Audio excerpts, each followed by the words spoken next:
Hello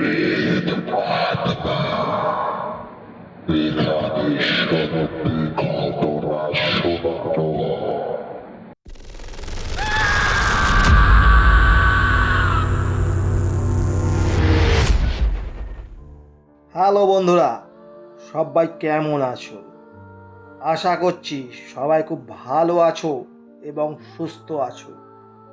আজকের এপিসোডটা খুবই জমজমাট হতে চলেছে। এই ঘটনাটা যেটা আজকে শোনাতে চলেছি সত্যি একদম অন্য রকমের ঘটনা।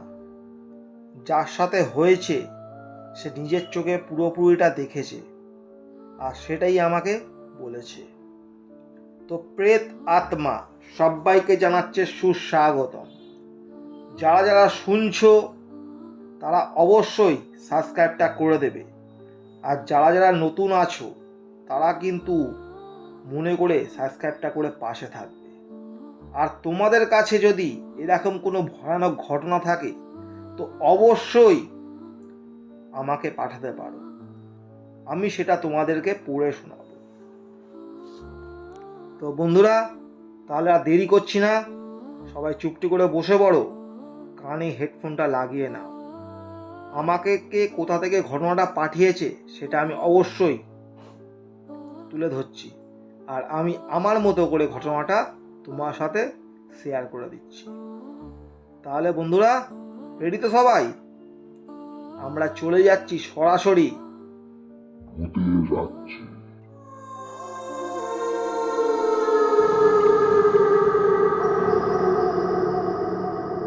আমি অনিমেষ, আমার বাড়ি সোনারপুর। তো আমি গ্যাস ডেলিভারি কাজ করি। মানে কি, যে গ্যাসগুলো যেগুলো ডেলিভারি করতে লাগে সকাল বাড়ি বাড়ি, আমি সেই কাজই করি। এই ঘটনাটা ঘটেছে আজ থেকে প্রায় 20 থেকে 22 দিন আগে আমার সাথে ভরা দুপুরবেলায়। তো এরকমই এক দুপুরবেলায় আমি গিয়েছিলাম গ্যাস ডেলিভারি করতে। সেদিনকে একটু চাপটা বেশিই ছিল, দুপুর থেকে আমার সেইভাবে খাওয়া হয়নি। কাস্টমারের ফোন প্রচুর পরিমাণে ঢুকছে, কি করব আমি বুঝতে পারছি না। তো এখন গ্যাসের দেখতে পাচ্ছ, সবাই জানো যে খুবই সমস্যা, তাই চাপটাও খুব বেশি। মানে এরকমই একজনের বাড়িতে আমি গ্যাস ডেলিভারি করতে গেছি, তাদের বুক করাই ছিল। তো এরকমই সেই নাম্বারে কল করেছিলাম, সেই নাম্বার বলছে সুইচ অফ। যেহেতু আমি অ্যাড্রেসটা মোটামুটি জানি, তো সেই সূত্রে তার বাড়িতে চলে গেছি। বাড়িটা হচ্ছে অ্যাডবেস্টারের ঘর, আর সেই বাড়িতে একটা বৃদ্ধ মানুষ থাকতো, মানে ওখানকার কেয়ারটেকার, ওই আর কি থাকতো, রান্নাবান্না করতো। আর পিছন দিকে ছিল বড় বাগান, সেই বাগানটা আর কি অ্যাকচুয়ালি গার্ডেন, ওই আর কি ওখানকার দেখাশোনা করতো। তো আশেপাশে একটুখানি পাশে বাড়ি ঘরদর আছে আর কি, একটু শুনশান জায়গাটা। এবার দুপুরবেলা বুঝতেই পারছো, রাস্তাঘাট ফাঁকা, এরকম ঠেটা পড়া রোদ। তো এরকম আমি চলে গেলাম সেইখানে, গিয়ে গ্যাসটা নামিয়েছি গাড়ি থেকে, নামিয়ে এবার গিয়ে ডাকছি, ও দাদু, দাদু তোমার গ্যাস এসেছে, তোমার গ্যাস এসেছে। কোনো রিপ্লাই পেলাম না। তখন গেটটা খুলে ঢুকে গেলাম সেই বাড়ির মধ্যে। সেইখানে গিয়ে দেখছি একটা অন্যরকম দৃশ্য। তখন বাজে প্রায় 3:15। তো আমি ভাবলাম যে কি ব্যাপার, কোনো কথা বলছে, তাহলে কি এই দাদু কি শুনতে পায়নি? আমি কি করলাম, দাদু দেখি তখনও বাইরে দেখি বসে রয়েছে একটা চেয়ারের উপরে, সামনে রয়েছে বালতি ভরা জল আর একটা মগ, সেই মগে করে জল তুলে বসে বসে স্নান করছে। আমি ভাবলাম যে দুপুরবেলায় গরম হয়তো লাগছে, তাই হয়তো স্নান করছে। আমি দাদুকে বলছি, ও দাদু, দাদু তোমার গ্যাসটা এসেছে, নেবে না? কোথায় দেব? দাদু যেন আমার কোনো কথাটা শুনতেই পাচ্ছে না। আমি যেন কোনো পাথরের মূর্তির সাথে কথা বলছি। বলছি, ও দাদু, গ্যাসটা নেবে না নাকি? আমার তো দেরি হয়ে যাচ্ছে। বলে দাদু দেখি কোনো রকম রেসপন্স নেই। দাদু দেখি দাদুর মতো জলে চান পড়েই যাচ্ছে। সেই সময় আমাকে কে পিছন দিক থেকে ডাকে, ও ভাই, ও ভাই, তুমি কি করছো ওখানে দুপুরবেলা? তো আমি এবার পিছন ঘুরে তাকিয়ে দেখি যে পাশের বাড়ির একটা কাকিমা এসে আমাকে দেখি ডাকছে। আমি তখন ভাবলাম যে গ্যাসের জন্য হয়তো কথা বলবে। তো আমি গিয়ে কথা বলতে গেছি। তখন বলছে, তুমি কার সাথে কথা বলছো, কে আছে বাড়িতে? আমি বললাম, দেখুন না কাকিমা, আমি গ্যাসটা এনেছি, ডাকছি, দাদু শুনতেই পাচ্ছে না, দাদু স্নান করছে এখন। বলছি, তুমি কি বলছো? বলছি, হ্যাঁ কাকিমা, এই তো দাদু স্নান করছে।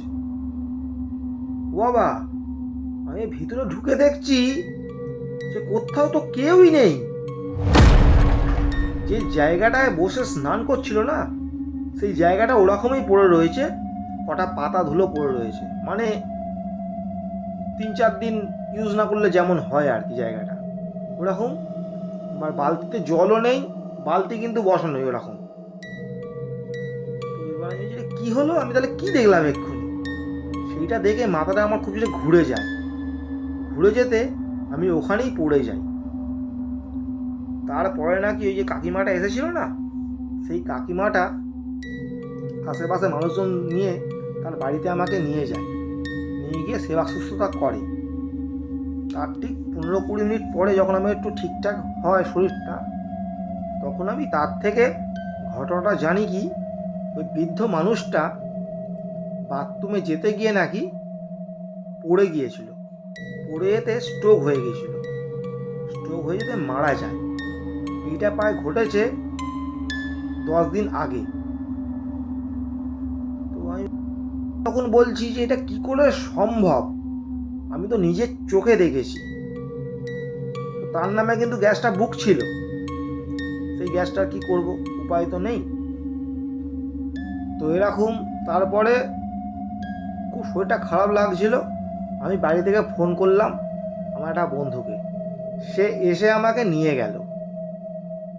তো এটাই ছিল বন্ধুরা ঘটনা, যেটা হয়তো বললে অনেকেই বিশ্বাস করবে না, কিন্তু এই দুপুরবেলায় আমি এটা নিজের চোখে স্পষ্ট দেখেছি।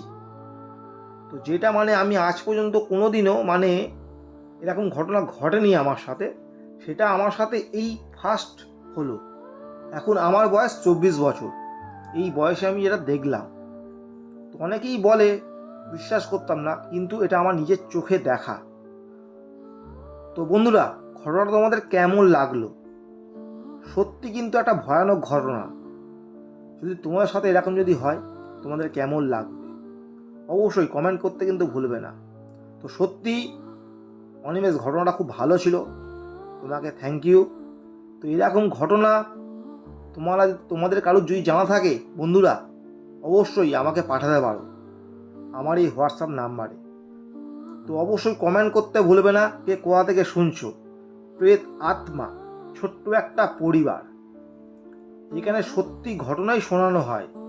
বিশ্বাস অবিশ্বাস পুরোটাই কিন্তু সবার ব্যক্তিগত ব্যাপার। এটা তোমরা সবাই আনন্দের সাথে শোনো এবং সবার সাথে শেয়ার করো, শোনাও। তো তোমাদের সাথে যদি এরকম কোনো ঘটনা হয়ে থাকে তো অবশ্যই কিন্তু আমাকে পাঠাতে পারো। তো বন্ধুরা, সবাই খুব ভালো থেকো, সুস্থ থেকো। আজকের মতো টাটা, গুড নাইট।